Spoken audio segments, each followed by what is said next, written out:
আমাদের পাশাপাশি কাঁথি শহরের একজন ব্যাংকের ম্যানেজার, তিনি ছিলেন সস্তয়নী। তিনি ঠাকুরের সস্তয়নী ছিলেন এবং তার পরিবার সবাই ঠাকুর বিরোধী ছিল এবং তারা ঠাকুরের নামও নেয়নি। ইষ্টভৃতি করা তো অনেক দূরের কথা, কিন্তু সেই ব্যক্তিটা অনেক বোঝানোর চেষ্টা করেছে। সেই দাদাটি নিজের স্ত্রীকেও অনেক বোঝানোর চেষ্টা করেছে, কিন্তু তারা কেউ রাজি হয়নি এবং তাদের সন্তান সন্ততি কেউই না। সবাই ঠাকুর নিয়ে চলতো না, শুধু দাদা একাই চলতো। একদিন ঘুরতে বেরিয়েছে গাড়ি করে, পুরো ফ্যামিলি গাড়ির মধ্যেই ছিল। গাড়িটি পাহাড়ের সাইড দিয়ে আঁকা বাঁকা রাস্তায় যাচ্ছে এবং গাড়িটি গড়িয়ে গড়িয়ে পুরো একদম খাদে। পুরো পরিবার একদম ধূলিসাৎ হয়ে গেল, শুধু সেই দাদাটি বেঁচে ফেললেন। এবং এবং দুষ্টু, আমরা জানি যে দুষ্টু গরুর সঙ্গে থাকলে একটু লাফ ছাঁটা তো খেতেই হয়। তাই তিনি ছিলেন বলে তার একটি পা ক্ষত হয়েছে এবং একটি পা নেই সেই দাদাটির। সবাইকে আনন্দিত জয়গুরু। যারা আমার চ্যানেলে নতুন এসেছেন, সাবস্ক্রাইব করে বেল আইকনটি প্রেস করে রাখবেন। আমি নিত্য নতুন ঠাকুর রিলেটেড ভিডিও নিয়ে আসি নোটিফিকেশনটি পাওয়ার জন্য। এবং কে কোথা থেকে আমার এই ভিডিওটি দেখছেন কমেন্ট বক্সে অবশ্যই জানাবেন। সবাইকে আনন্দিত জয়গুরু। কেউ ঠাকুর সম্বন্ধে এতটুকুও মিথ্যা কথা বলে না। একটা মানুষ যখন বিপদগ্রস্ত হয়ে পড়ে, সে যখন কুল কিনারা পায় না, ঠাকুরের কাছে দু চোখ নয়নে ভাসানো ছাড়া সে যখন বিপদ মুক্ত হয়, তার দয়ার কথা সাধারণ মানুষের কাছে পৌঁছে দেয়। তখন চিৎকার করে করে সাধারণ মানুষকে সে বলে, আমি ঠাকুরের এমন উদ্ধার পেয়েছি, তোমরাও ঠাকুরের প্রতি এগিয়ে যাও, তোমরাও ইষ্ট পথে চলো, তোমরাও সৎ কর্মে লিপ্ত হও, তোমরাও ঠাকুরের সৎ নাম মনন করো, ঠাকুরের পঞ্চনীতি পালন করো, দেখবে তোমার জীবনেও ত্রাণ পাবে। আমাকে এক দাদা কমেন্ট করেছেন, এত অল্প বয়সে এত ফেরেববাজি স্টার্ট করে দিয়েছেন। এটা ফেরেববাজি নয় দাদা, এটা হচ্ছে ঠাকুরকে যে অনুভব করেছি, ঠাকুরের যে দয়া পেয়েছি, তা আমি সাধারণ মানুষকে বলতে চাই। কেননা আমি যে বিপদের মধ্য দিয়ে গিয়েছি, ভগবান ছাড়া কেউ উদ্ধার করতে পারবে না। পরিবারের সবাই ইষ্ট বিরোধী, শুধু দুজন ইষ্টকে নিয়ে চলি। এবং সেই সেই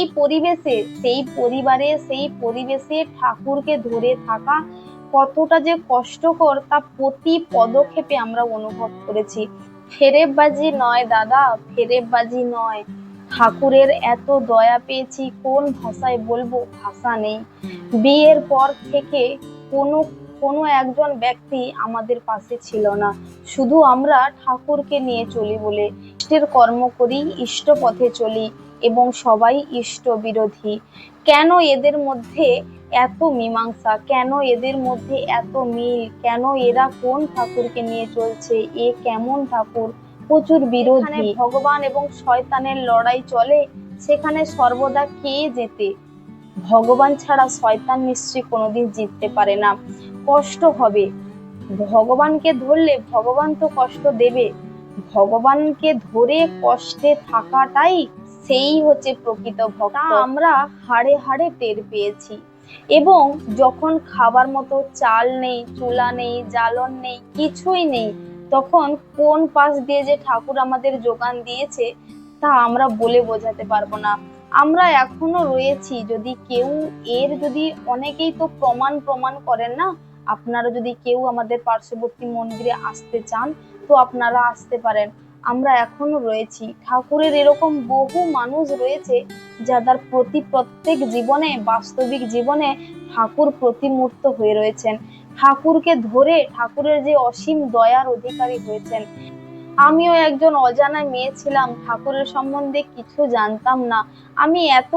আমি এত সিআইডির মতো তদন্ত করতে যাইনি যে ইনি কে, বা কি ব্যাপার, বা কেন পয়সা নেন, বা কেন ইষ্টভৃতি করতে হয়, বা কি রকম কিছু। আমি এত সিআইডির মতো তদন্ত করতে যাইনি। আমার স্বামী করতো, আমি করতাম। কিন্তু ঠাকুরের যে এত দয়া আমি বুঝতে পেরেছি, যখন একটা মানুষের বিপদ আসে না, যখন চারিপাশের সে কাউকেই পায় না, তখন প্রতি মুহূর্ত হিসাবে যদি ভগবানকে সে তার জীবনে পায়, তাহলে তার কাছে বড় পাওয়া। অনেকে অনেক কুকথা নিন্দা করেছে, কিন্তু তাও আমি কোনোদিন প্রতি উত্তর করিনি। সর্বদাই ঠাকুরকে ডাকতাম, ঠাকুর আমাদের সঙ্গে এ কি হচ্ছে, মানে আমরা ঠাকুরকে নিয়ে চলছি বলেই কি আমাদের জীবনে এত দুঃখ এত কষ্ট? কিন্তু আমাদের চিন্তাধারাটা এক জায়গায় সীমাবদ্ধ। আমরা ভাবি যে আমরা ঠাকুরকে ধরেছি, ঠাকুর আমাদের এত দুঃখ কষ্ট দিচ্ছে কেন, আমাদের দুঃখ কষ্টটা কেন দূর করছে না, আমরা এটা ভাবতে থাকি। কিন্তু ঠাকুরের চিন্তাটা অনেক দূর পর্যন্ত থাকে।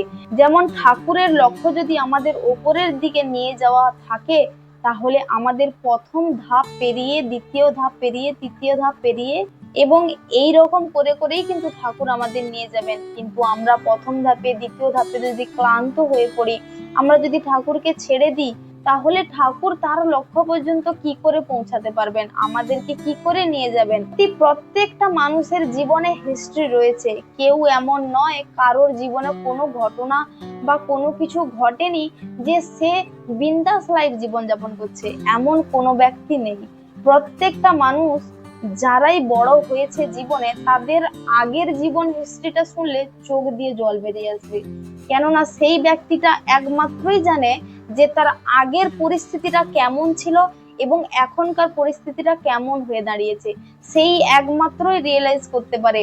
এবং তাকে নিয়ে গেছে ঠাকুর। সে ঠাকুর আপ্রাণ ভাবে ভক্তি সহকারে ঠাকুরকে ধরে থাকলেই ঠাকুর তার লক্ষ্যে পৌঁছাতে পারবে। যেমন আমি একটা শাড়িকে যে কতদিন ধরে পরেছি, এক পাশ ছেড়ে গেলে সে পাশ উল্টে আবার এক পাশ করে পরবো, এই পরিস্থিতিটা আমি মেনে নিয়েছিলাম। যা হচ্ছে হোক, ভগবান আমাদের সুদিন দেখাবেন। এই যে ভগবানের প্রতি যে বিশ্বাস, একটা মা বাবার প্রতি একটা সন্তানের বিশ্বাস, সন্তান যেমন চোখ বন্ধ করে তার মা বাবাকে অন্ধের মতো বিশ্বাস করতে পারে, তেমনি আমাদেরকে ভগবানের প্রতি বিশ্বাসটা জাগাতে হবে। যারা যজন যাজন ইষ্টভৃতি নিয়ে কমেন্ট করেন, আমি একটা ঘটনা শোনাচ্ছি, যা আমার নিজের ঘটনা। একদিন সকালবেলা আমি ঘুম থেকে উঠেছি, জাস্ট ঘুম থেকে উঠেই বাইরে আমাদের এইখানে পাশে একজন থাকে জেঠিমা, সে আমাকে ডাক দিল। আমি গেলাম, সে বলল যে কাতানটা নিয়ে যেতে। আমি ভাবলাম যে আমি ঘুম থেকে উঠে ইষ্টভৃতিটা আগে করি, কিন্তু উনি যখন চাইছেন আমি কাতানটা দিয়েই চলে এসে ইষ্টভৃতিটা করব। উনি বাইরে দাঁড়িয়েছিলেন, কিন্তু আমি যখনই কাতানটা দিয়ে যাই তখনই আমাকে বললেন যে তুমি এই ডালটা একটু কেটে দাও। এবং ডালটা কাটতে যেতেই কাতানটা ছিটকে এসে পড়েছে আমার মাথায়, পুরো ডিপ হয়ে কেটে গেল, হুহু শব্দে রক্ত বেরাচ্ছে। তখন আমি মাথা ধরে আমার হাজবেন্ডকে ফোন করেছি, সে ডিউটিতে ছিল, সঙ্গে সঙ্গে গাড়ি করে নিয়ে এলো এবং আমাকে ডাক্তারের কাছে নিয়ে গেল। ভুলটা আমারই ছিল, আমি সকালে ইষ্টভৃতিটা না করেই কিন্তু আমি ডাক দিতে আমি বেরিয়ে গিয়েছিলাম। ওই যে গ্রহটা আমাকে ডাকছিল, ওই গ্রহটাকে এড়িয়ে দিয়ে যদি আমি ঠাকুরকে আগে ভেবে ঠাকুরের ইষ্টভৃতিটা করতাম, তাহলে আমার সঙ্গে এই ঘটনাটা ঘটতো না। এটা আমারই ভুলের জন্য আজকে কত বড় মাসুল দিতে হলো। তাই ইষ্টভৃতির যে কত আমাদের পাশাপাশি কাঁথি শহরের একজন ব্যাংকের ম্যানেজার, তিনি ছিলেন সস্তয়নী, তিনি ঠাকুরের সস্তয়নী ছিলেন এবং তার পরিবার সবাই ঠাকুর বিরোধী, তারা ঠাকুরের নামও নেয়নি। ইষ্টভৃতি করা তো অনেক দূরের কথা, কিন্তু সেই ব্যক্তিটা অনেক বোঝানোর চেষ্টা করেছে, সেই দাদাটি নিজের স্ত্রীকেও অনেক বোঝানোর চেষ্টা করেছে, কিন্তু তারা কেউ রাজি হয়নি এবং তাদের সন্তান সন্ততি কেউই না। সবাই ঠাকুর নিয়ে চলতো না, শুধু দাদা একাই চলতো। একদিন ঘুরতে বেরিয়েছে গাড়ি করে, পুরো ফ্যামিলি হচ্ছে গাড়ির মধ্যেই ছিল। গাড়িটি পাহাড়ের সাইড দিয়ে আঁকা বাঁকা রাস্তায় যাচ্ছে এবং গাড়িটি গড়িয়ে গড়িয়ে পুরো একদম খাদে, পুরো পরিবার একদম ধূলিসাৎ হয়ে গেল। শুধু সেই দাদাটি বেঁচে ফেললেন। এবং দুষ্টু, আমরা জানি যে দুষ্টু গরুর সঙ্গে থাকলে একটু লাভ ছাঁটা তো খেতেই হয়, তাই তিনি ছিলেন বলে তার একটি পা ক্ষত হয়েছে এবং একটি পা নেই সেই দাদাটির, এবং সেই দাদাটি জীবন পেলেন। তাই ইষ্টভৃতির মাধ্যমে যে অকাল মৃত্যুর হাত থেকে বাঁচা যায়, এই রকম বহু বহু ঘটনা আমরা জানতে পারি। আলোচনা পত্রিকা পড়লেও আমরা অনেক জানতে পারি।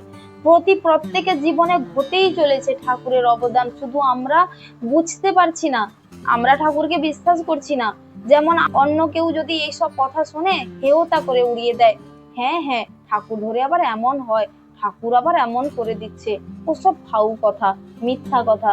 কিন্তু না, যখন নিজের সঙ্গে ঘটবে যে রিয়েলাইজ করবে না ভগবান বলে কিছু রয়েছে, কেননা মানুষের জীবন নেওয়া থেকে জীবন দানের পেছনে ভগবান ছাড়ার কারোর হাত থাকতে পারে না, আমার তোমার কারণ নয়। আমি যে এই যে নিঃশ্বাস প্রশ্বাস নিচ্ছি না, এটাও ঠাকুরের দয়া, সবই ঠাকুরের দয়া ছাড়া কোনো কিছু হতে পারে না। আমাদের পরিবার যারা ঠাকুর বিরোধী, ঠাকুর আমাদেরকে এমন সেইখান থেকে কিভাবে যে উঠিয়ে নিয়ে এসে এমন জায়গায় আমাদের সেফটি করেছে যে এখন ধারে পাশে একটু ঠাকুর বিরোধী বলতে কেউই নেই। আমরা বিন্দাস এখন ষষ্ঠয়ানী পালন করছি এবং এতে খুবই কষ্ট করে ষষ্ঠয়ানী পালন করতাম, এবং আমরা যেখানে খাওয়া দাওয়া করতাম জাস্ট 2 হাত দূরেই তারা খেতে বসবে আমিষ আহার নিয়ে। কি করে সেখানে খাওয়া সম্ভব? আমরা তো উঠে চলে যেতাম, আমরা তারা খাওয়া শেষ করে দিলেই তারপরে আমরা খেতে বসতাম। তাও ওখানে খেয়েও শান্তি পাবে কোথায়? তারা খাওয়া দাওয়া চলে গেলেও ওই আমিষ আহারের গন্ধ গোটা ঘর মগমগ করতো। কি করে সেখানে সম্ভব? তাও বহু কষ্টের মধ্যে ঠাকুরকে ডাকতে ডাকতে আমরা পালন করেছি। আমাদের ঠাকুরের দয়ায় একজন পুত্র সন্তান পেয়েছি। আমরাও চাই যে সেই ছোট বাচ্চা যেন এই সব পরিবেশে মানুষ না হয়, সে যেন ঠাকুরের পথে এগিয়ে যায়, ঠাকুরের গান বাজনা কীর্তন ঠাকুরের বক্তব্য একজন আদর্শবান পুরুষ হয় এবং ঠাকুরের সৎসঙ্গী হয়ে ওঠে। আমাদের এইটাই ইচ্ছা, ঠাকুর দয়া করে যেন তার চরণে একটু তাকে ঠাঁই দেয়, এটাই আমাদের নিবেদন। এবং কিছুদিন আগে আমরা গিয়েছিলাম আমার বাবার বাড়িতে, আসার পথে একটি মিসআন্ডারস্ট্যান্ডিং এর ফলে একটি রাস্তায় বাম্পার ছিল তাতে, এবং গাড়িটি স্লিপ খেয়ে গাড়িটি পুরো শুয়ে পড়ে। আমার হাজবেন্ড একটু মাথাটা বাঁচাতে গিয়ে তার হাতেটাতে একটু ছড়েছে, রক্ত বেরিয়েছে, আর আমার বাচ্চার আর আমার একদম কিছুই হয়নি, একটি আঁচড়েরও দাগ নেই। আমার বাচ্চা আরো উঠে তার বাবাকে বলছে, বাবাই উঠে পড়ো উঠে পড়ো। তখন সে আমার হাজবেন্ড উঠে পড়ে বলছে, বাচ্চার কিছু হয়নি তো? আমি বলছি না, আমারও কিছু হয়নি, তারও কিছু হয়নি। এবং 2 দিন পরে আমার ছেলে বলছে, বাবাই তুমি ইষ্টভৃতি করেছিলে বলে কিন্তু আমাদের নম বাঁচিয়ে দিল, আমাদের নম কিচ্ছু হতে দেবে না, জানো আমরা সকালে উঠে ইষ্টভৃতি করি, এই জন্যই নম আমাদের বাঁচিয়ে দিয়েছে। একটা ছোট বাচ্চার মনে যে এই অনুভবটা এসছে, এই যে বিশ্বাসটা তার মধ্যে এসছে যে ঠাকুর আমাদের কিছু হতে দেবে না। আমরা যখনই যেখানে যাই না কেন আমরা সর্বদাই ঠাকুরের নাম করি এবং বাচ্চাকেও শেখাই ঠাকুরের নাম করার জন্য, এবং কিভাবে আমরা ঠাকুরের দয়া পাই বা ঠাকুরের নাম করলে কি হয়, এবং ঠাকুরের নাম যখন আমরা উচ্চারণ করি ঠাকুর আমাদের সাথে সাথে থাকেন, আমাদেরকে রক্ষা করেন। এই সব কথা আমি কিন্তু আমার বাচ্চাকে বলতাম, সে কিন্তু শুনতো, সে কিন্তু সেদিনকে এই কথাটি বলে একটা ছোট বাচ্চার মনে যে এই অনুভূতিটা এসছে, এটা ঠাকুরের দয়া, আমাদের হাত নেই, এটাই দয়া। ঠাকুর তুমি তোমার সন্তানকে তুমি তোমার মতো করে গড়িয়ে নাও, আমাদের কোনো কিছুই নেই। তোমার সংযোগটা যেন তার সঙ্গে ডাইরেক্ট থাকে। যখন আমি গর্ভবতী হই তখন থেকেই তার ইষ্টভৃতি যায়, এবং সে এখন নিজের হাতেই ইষ্টভৃতি করতে পারে। 2.5-3 বছর বয়স থেকে সে নিজের হাতেই ইষ্টভৃতি করে, এবং আমরা ওঠার আগেই সে উঠে পড়ে, তাড়াতাড়ি উঠে পড়ে আগে ডাকবে তার বাবাইকে, আগে ডাকবে তারপরে আমাকে ডাকবে, আগে চলো ইষ্টভৃতি করবে, চলো ইষ্টভৃতি করে তারপরে সে বাইরে যাবে এবং খেলাধুলো করবে। ঠাকুরের সন্তান সবাই, ঠাকুর চায় সবাই ভালো থাকুক। তাই ঠাকুরের কাছে এই প্রার্থনা, ঠাকুর আমাদের তোমার অজ্ঞাত সন্তান হিসেবে আমাদেরকে তুমি তোমার করে নাও, আমার প্রার্থনা। সবাইকে আনন্দিত জয়গুরু, সবাই ভালো থাকবেন, সুস্থ থাকবেন। আজকের আলোচনা এতটাই, পরবর্তীতে আসবো অন্য একটি ভিডিও নিয়ে, ততক্ষণ সবাই ভালো থাকবেন, সুস্থ থাকবেন। সবাইকে আনন্দিত জয়গুরু।